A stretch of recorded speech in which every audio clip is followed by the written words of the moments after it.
या मनमर्जी से चलेगा? क्योंकि कई बार ऐसा लगता है कि जैसा आरोप लगाया जाता है कि सरकार अपना अगर धर्म दिखाएगी तो कैसे काम चलेगा? संविधान में सबके लिए समान कानून होना चाहिए। आजादी के बाद से सबसे ज्यादा शोषण उन लोगों का हुआ है जिन्होंने ज्यादा सहा है, और वो है हिंदू, वो है सनातनी। और सनातनी अगर आज अपनी मांग कर रहा है, देखिए मैं बीच में फिर नहीं सर, ऐसा नहीं। 2 आप मिनट। पढ़े लिखे आदमी हैं सर, आप पढ़े लिखे आदमी, मैं जिम्मेदार पढ़े आदमी हैं। लिखा हूं तो मैं आपकी अपने वाणी मतलब को की लोग बात नहीं कर सुनते सकता। हैं। तो उनको तर्क तो उनको पूरा होने दीजिए। आपने भी 2.5 मिनट बोला, उनको 40 सेकंड में रोक देते। बांटना, नफरत ना फैलाएं। मोहब्बती बट अब मैं एक बाइट दिखाता हूं, ये तय करिए आप लोग और व्यूअर्स, आप लोग तय करिए, ये नफरत कौन फैला रहा है और प्यार कौन फैला रहा है, धमका कौन रहा है और मोहब्बत कौन बांट रहा है। मैं एक बाइट प्ले कर रहा हूं, इस नेता को पहचानिए। अभी तो अतीक के लड़के को पकड़ ले गए पहले ही दिन, 2 लड़कों पढ़ने वाले, उनमें से एक की हत्या हो जाएगी एक आध दिन में। आप देखिए, सीधे पुलिस से एनकाउंटर हो, कोई मारा जा सकता है, लेकिन पुलिस पकड़ ले उसके बाद एनकाउंटर करे, ये तो दंडनीय अपराध है। आज नहीं तो कल जब कोई दूसरी व्यवस्था बनेगी तो ये जो फर्जी एनकाउंटर करने वाले लोग हैं, नेता सब बच जाते हैं, अधिकारी फंसते हैं, इन पे हत्या का मुकदमा कायम होगा, ये पहले भी हुए। तो बेसिकली ये अधिकारियों को कह रहे हैं कि गलती से एनकाउंटर ना हो जाए, नहीं तो हत्या का मुकदमा शासन जब बदलेगा तो कायम हो जाएगा। अब ये बाइट दिखानी चाहिए, नहीं दिखानी चाहिए? बताइए देवकीनंदन जी, बताइए देवकीनंदन जी। देखो, मैं ये कह रहा हूं, ये अभी हमसे कह रहे थे साधुओं को प्रेम मोहब्बत बांटनी चाहिए। इन्होंने ध्यान नहीं दिया कि साधुओं के हाथ में माला और भाला दोनों ही रहते हैं।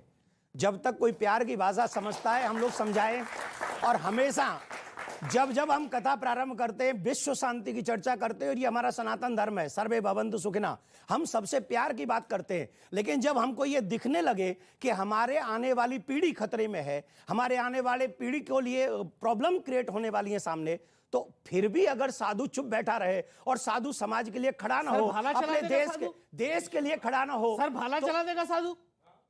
देखिए सर, आप भालो सर, आप जिम्मेदार आदमी हैं, आप बहुत पढ़े लिखे आदमी हैं सर, बड़ी कदर करता हूं मैं आपकी। अंसार साहब, वो अपनी बात को 30 सेकंड रख ले। ये क्या बात हुई यार?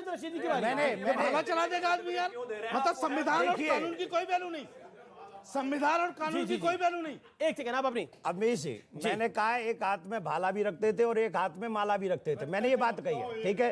अभी मेरे हाथ में तो, देखिए मेरे हाथ में तो सिर्फ अभी माला है, भाला, ठीक है? सुनिए, नहीं, आप गलत कह रहे हैं, हमारे सब, देखिए जब आपका अतीक अहमद मुख्तार अंसारी गुंडा है, गुंडे हैं, बदमाश हैं, इनके खिलाफ सख्त से सख्त कार्रवाई होनी चाहिए। इनके बच्चे भी, बच्चों का मुझे नहीं पता। नहीं, जिनके ऊपर आरोप है भाई, नहीं तो बच्चे पुलिस वालों को मारा था। अरे पुलिस वालों को मारे, आप बच्चे ने गाड़ी चलाई है। सुनिए, वो मुझे नहीं पता, लेकिन वो गुंडे, लेकिन पुलिस इनाम घोषित किया हुआ कार्रवाई होनी चाहिए। देखिए यही प्रॉब्लम है, और उनसे बीजेपी के मंत्री ने 5 करोड़ रुपए ले लिए हैं। जब उनकी बात करेंगे तो ये साधु बन जाएंगे। आपको पता होगा। जैसे हम सनातनियों के लिए हमें गुंडा बनाने में, भाला उठाने में, ये भूल जाते कि हमारे हनुमान जी के हाथ में, हमारे देवी जी के हाथ में सब कुछ है, और ये हम लोग अपने देवी देवताओं को मानने वाले लोग हैं, उनकी पूजा करने वाले लोग हैं। मैं सिर्फ इतना कह रहा हूं कि अगर मैं सनातन धर्मगुरु हूं, मैं मुसलमान भाइयों का धर्मगुरु नहीं हूं,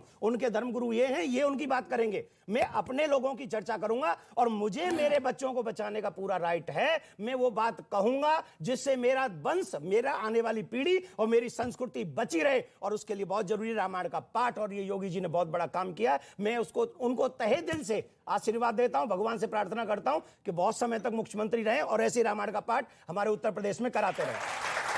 जवाब रशीदी साहब कह रहे हैं, रशीदी साहब कुछ कहना चाह रहे हैं, बड़े दिनों से, बड़ी देर बाद आ रहे हैं, फिर ऑडियंस के पास जा रहा हूं, सवाल आ रहे हैं कई सारे। देखिए जी, देवकीनंदन ठाकुर जी की उम्र करीब मेरे हिसाब से 40 से ऊपर ही होगी। नहीं, 45 है। कोई 45 है, उम्र बता रहा है तो पॉइंट पे आ जाओ भाई, उनका क्या है वो बता देंगे। सुनो, ये जोक का मैदान नहीं है, यहाँ कॉमेडी नहीं हो रही है, थोड़ा सा सुन लो। उसके लिए भी कला चाहिए। मैं इसलिए कह रहा हूं कि सरकारें पहले भी थी और ये संत पहले भी थे, लेकिन वाणी ऐसी नहीं थी संतों की जैसी आज है।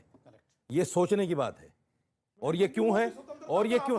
सर एक मिनट, संतों की स्वतंत्रता पर मौलाना को आप अपनी बात कर रहे हैं। यही सीरियस सर मैं बात साजिद कर रशीदी बीच में अपनी बोल बात को रख लें। मैं मैं बीच अभी में से बोल एक बात कहूंगा, जब वो प्रश्न कर ले तो उत्तर हमसे जरूर ले जी लीजिए। बिल्कुल लूंगा, बिल्कुल लूंगा। और ये क्यों है, इसका जवाब दे देता हूं मैं। जी जी जी। ये इसलिए है कि हर साधु संत अपने आप में ऐसी बात कहना चाहता है टीवी पे कि मेरा चेहरा चमक जाए और मैं बच जाऊं, पिछले जो पाप हैं वो धुल जाएं कहीं वॉशिंग मशीन में आकर। मैं साफ कहता हूं, मैं गलत नहीं कह रहा हूं। आचार्य सुन जी को लीजिए, इनको इनवाइट मेरी करना बात चाहिए से आप अपनी सहमत नहीं उसमें हो कथा सकते, में कोई दिख बात जाएंगे नहीं। कितने आपने लाख एक लोग बयान आते दिया हैं। था, मेरी बात से आपने आप बयान सहमत दिया नहीं था, हो सकते, कोई बात आपने एक नहीं। राम मंदिर के बारे में बयान दिया था, तो चेहरा चमकाने के लिए बयान दिया था। नहीं, मैं तो आज भी कायम हूं। सुनिए, आपने पीछे एक बयान दिया था, आपने एक और पीछे बयान दिया था सुनो, जिसके ऊपर काफी सारा बवाल मचा। क्या चेहरा चमकाने के लिए दिया मैं था? उस पर कायम हूं आज भी। मेरे खिलाफ एफआईआर हो तो गई, चेहरे चमकाने के लिए दिया मेरे था। खिलाफ 2 एफआईआर हो गई, एक सहारनपुर में हो गई राम मंदिर को लेकर, एक सोमनाथ को लेकर गुजरात में हो गई। मैं कायम हूं उस पर आज। Okay okay. मैं कोई भय की बात नहीं कर रहा देवकिरण। हूं। मैं सच बात कह रहा हूं और मैं तो डरता भी नहीं हूं मतलब FIR से। अभी ये राम मंदिर बन गया है, मैं लेकिन FIR से 100 और साल जेल बाद जाने कुछ से और भी डरता हो नहीं हूं। सकता है, मैं अपनी 50 बात साल फिर बाद कुछ और भी कहूंगा, हो सकता है। और जी डंडे जी की चोट कहूंगा। मेरा जवाब सुन ले। जी। मैं भड़काने की बात नहीं करता। अच्छा, 2014 बोल रहे हैं कि 50 साल बाद राम मंदिर रहेगा नहीं रहेगा, मैंने आप नहीं कहा, भड़काने की बात नहीं कर झूठ रहे बोल रहे हैं आप। ओके, मैंने नहीं कहा आपने कि कहा 50 था। साल बाद मंदिर नहीं मेरी रहेगा। बात सुनिए। ये गलत कह रहे हैं आप। 2014 इसी से वजह पहले एफआईआर हुई आप लोगों को कहने की वजह से। 2014 से पहले मोदी सरकार नहीं थी। देवकी नंदन ने तब भी विशाल जन सैलाब को इकट्ठा किया था अपनी सनातन परंपरा को जिंदा रखने के लिए। 2017 से पहले योगी सरकार नहीं थी, जब कुंभ का आयोजन हमारे माननीय उस समय मुख्यमंत्री अखिलेश यादव जी थे। मैं अपने कथा पंडाल से लेकर संगम तट तक 1 लाख लोगों को लेकर गया था राम मंदिर के निर्माण के लिए, और सुप्रीम कोर्ट को अर्जी देने के लिए गया था। तब मैं टीवी पे अपना चेहरा चमकाने गया था।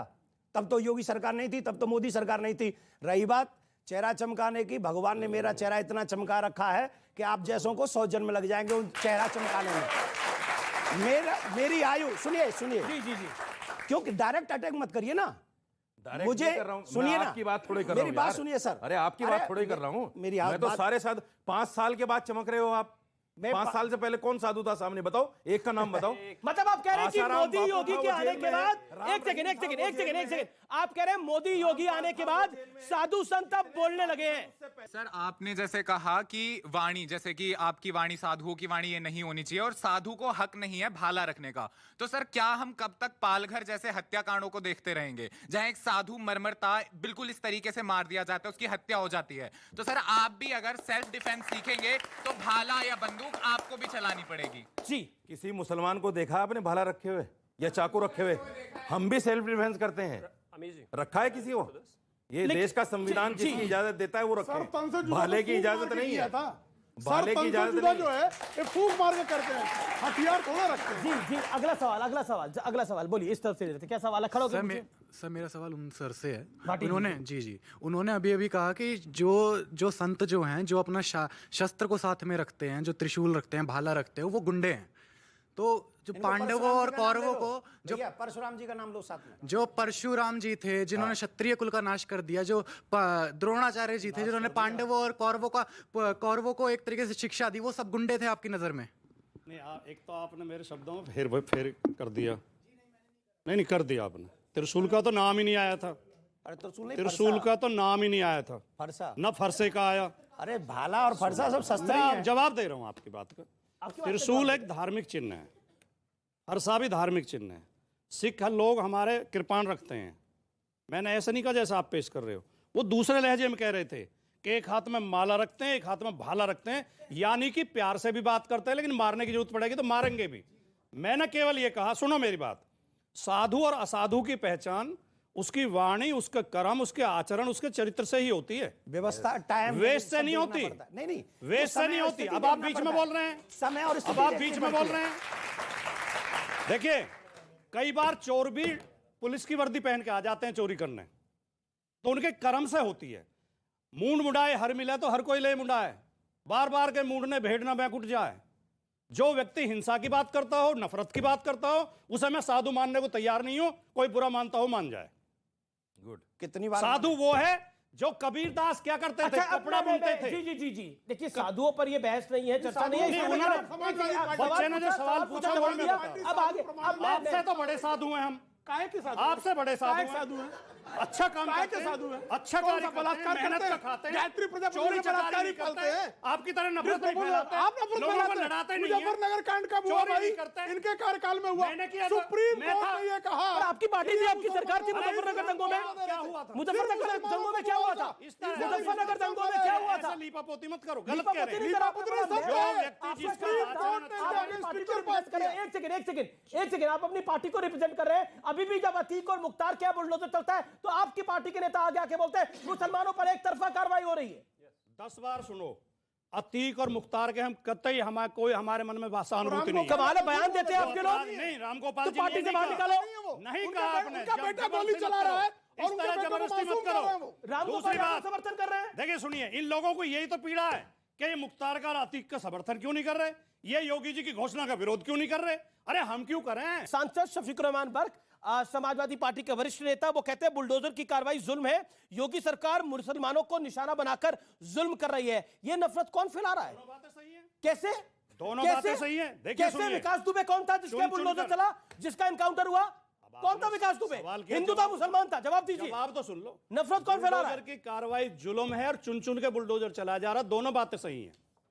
राजनीतिक विरोधियों पे बुलडोजर चलाए जा रहे हैं। फिरोजाबाद में डीएम की पत्नी अतीक अहमद का राजनीतिक विरोधी है, मुख्तार अंसारी के राजनीतिक विरोधी है। उन पर बुलडोजर नहीं चला, तो फिर? वो मजे कर रहे हैं जेल में। बहुत बढ़िया। अरे अतीक अहमद जेल से फोन कर रहा है, बीजेपी की सरकार है वहां, साबरमती की जेल में, वहां से मर्डर और करा उसके दिया। बेटे को आप बचा ये रहे दोनों हैं। सरकारें उसके फेल हैं। बेटे को रामगोपाल और सुनो, यादव बचा रहे हैं। आज 21वां दिन है, एक भी शूटर अरेस्ट नहीं हुआ, एक भी शूटर। ओके, देवकुनिंदन ठाकुर और पंडित धीरेन्द्र कृष्ण शास्त्री, यानी बागेश्वर धाम के जो धीरेन्द्र कृष्ण शास्त्री हैं, जिनके साथ मैंने साक्षात्कार भी किया था, उन्होंने बोला था कि अगर गजवाए हिंद है तो भगवाए हिंद भी होना चाहिए। लेकिन उन दोनों की क्या स्टेटमेंट है, देवकीनंदन ठाकुर की और पंडित धीरेन्द्र शास्त्री की? मैं देवकीनंदन ठाकुर यहां मौजूद है, उनके सामने स्टेटमेंट को प्ले कर रहा हूं। जब तक जनसंख्या नियंत्रण कानून न बने तब तक कह रहे हैं भगवान की कृपा मनाओ, 5-5 गोद में खिलाओ। ये देश तभी तक सेकुलर देश रहेगा जब तक सनातनी बहुसंख्यक है। जिनके ब्याह में भी सुनो, ब्याह करो, 3-4 बाल बच्चे हों, 2 ढैया राम के नाम। एक तरफ तो जनसंख्या कंट्रोल करने की बात हो रही है, मैं धर्मवीरों की जब बात कर रहा हूं, दूसरी तरफ देवकीनंदन जी आप और पंडित धीरेन्द्र कृष्ण शास्त्री कह रहे हैं कि जनसंख्या बढ़ाओ। आप कहते हैं 5-5 गोद में खिलाओ, वो कहते हैं 4 पैदा करो, 2 को रामकाज के लिए भेज दो। मैंने 5-6 कई चीज़ों को देखते हुए कहा, हमारे भगवान श्री राम जी के 4 भाई हैं, 4 भाई हैं। हमारे बहुसंख्या के परिवार पहले हुआ करते थे, आजकल हमारे सनातनी थोड़े ज़्यादा ही कुछ गए, हम 2, हमारा एक ही रह गया है। तो न तो हमारे बच्चों को भाई मिल पाता है, न बहन मिल पाती है, न कोई परिवार मिल पाता है। तो वो बच्चे बेचारे अकेले अकेले रह के घर में बोर भी होते हैं। तो कम से कम छोटे बड़े तो भाई, बच्चों की बोरियत का आपको ज्यादा ख्याल आ रहा है? मुझे आने वाले बच्चों की बोरियत, लेकिन वहां पर आप सुनिए, रुकिए देख, मुझे आने वाले, लेकिन वहां आपने ये नहीं बोला जो मैंने देखा, मैं जो वहां आपने जो बोला वो आपने सुना। मैं वहीं आ रहा हूं जी, आऊंगा वहीं जी, आप मुझे बोलने दो बस। मुझे आने वाले बच्चों की बोरियत की बहुत बड़ी चिंता है। देश की नहीं है। कह रहे देश की नहीं है आपको चिंता?